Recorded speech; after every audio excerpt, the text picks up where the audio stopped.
Eles não roubaram só dinheiro, roubaram luto, amor e a última sensação de segurança.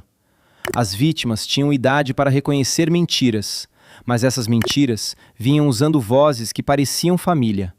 E a parte mais fria é que algumas ainda atenderam o telefone de novo.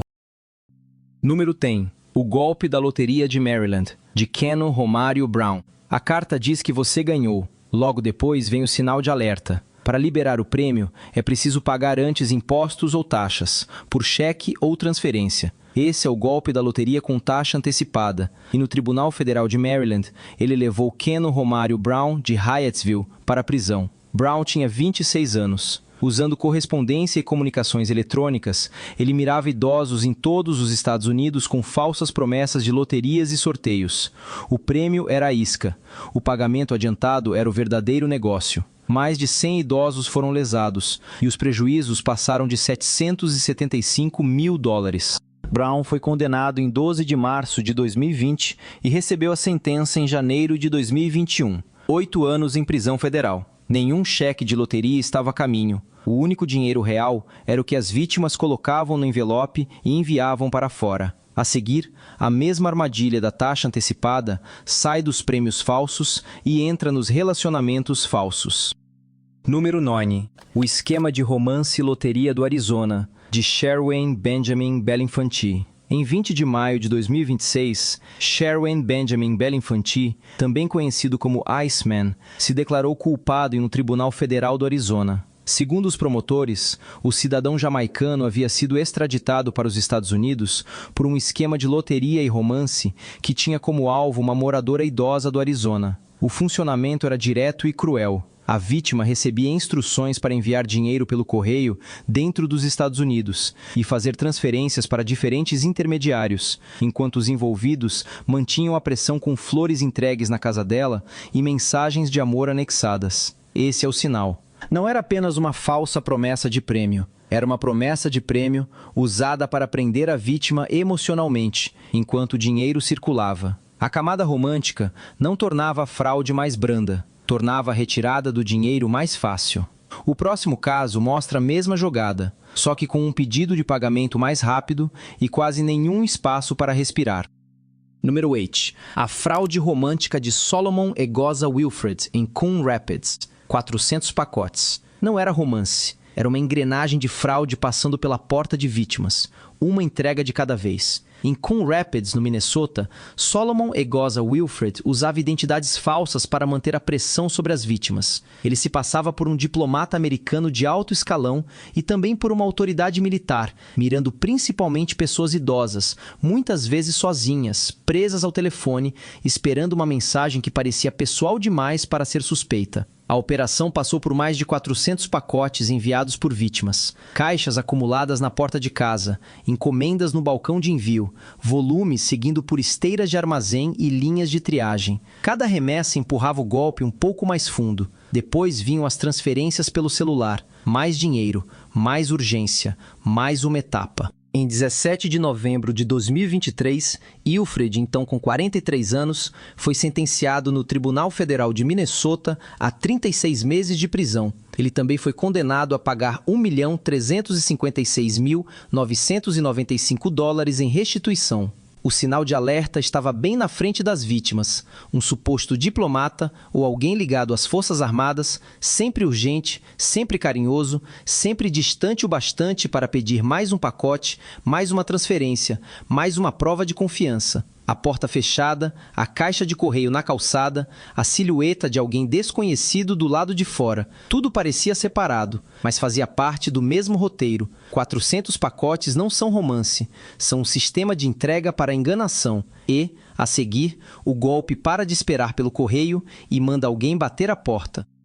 Número 7. Caso do golpe do avô por mensageiro na República Dominicana. Em 2024, o golpe dos avós já tinha uma rede de call center na República Dominicana e um processo federal em Nova Jersey por trás. Os promotores descreveram pessoas ligando e fingindo ser netos, advogados, funcionários do tribunal ou outros agentes do sistema de justiça, todos repetindo o mesmo roteiro de emergência. Seu neto foi detido ou se machucou num acidente. Não ligue para os pais. Não confirme com ninguém. Arrume dinheiro agora. Esse segredo era o sinal de alerta, porque ajuda jurídica de verdade não precisa isolar ninguém para funcionar. Os registros da acusação dizem que intermediários recolhiam dinheiro de idosos ou movimentavam o valor depois que as ligações já tinham causado o dano. Uma das intermediárias que admitiu participação não era uma simples retiradora de rua. Ela havia trabalhado antes na administração da Seguridade Social, exatamente o tipo de pessoa ligada ao governo que tornava uma falsa crise jurídica ainda mais convincente. As ligações vinham do exterior. O dinheiro seguia de mão em mão. Era essa a máquina. Número 6. Golpe dos avós em San Diego e em todo o país. Uma pessoa idosa abre a porta com um envelope cheio de dinheiro, porque uma voz ao telefone disse que um neto estava preso e que a fiança precisava ser paga imediatamente. Foi esse o roteiro que procuradores federais em San Diego descreveram ao tornar pública uma acusação de janeiro de 2021 contra Christopher Durant e outros 7 réus, apontados como parte de um esquema nacional conhecido como Golpe dos Avós. O caso passou pelo condado de San Diego, mas as vítimas estavam espalhadas por todo o país, em bairros tranquilos, casas comuns, ruas suburbanas, onde ninguém espera que o perigo bata à porta. O sinal de alerta era sempre o mesmo. A pessoa do outro lado da linha dizia para não falar com mais ninguém, nem com os pais, nem com o cônjuge, nem com um funcionário real do tribunal. Nenhuma ligação para a família, nenhuma confirmação. O isolamento era a ferramenta. Quando a vítima já estava assustada e sozinha, segundo os procuradores, a operação enviava um entregador ou motorista até a casa para buscar o dinheiro. Do lado de dentro, uma pessoa idosa esperava no escuro, segurando um telefone que não trazia respostas. Do lado de fora, um desconhecido aparecia na entrada. Os procuradores disseram que vítimas idosas perderam milhões de dólares. A ligação fabricava a emergência. O mensageiro recolhia o dinheiro. Esse golpe não entrou apenas numa conta bancária. Ele caminhou até a porta da frente.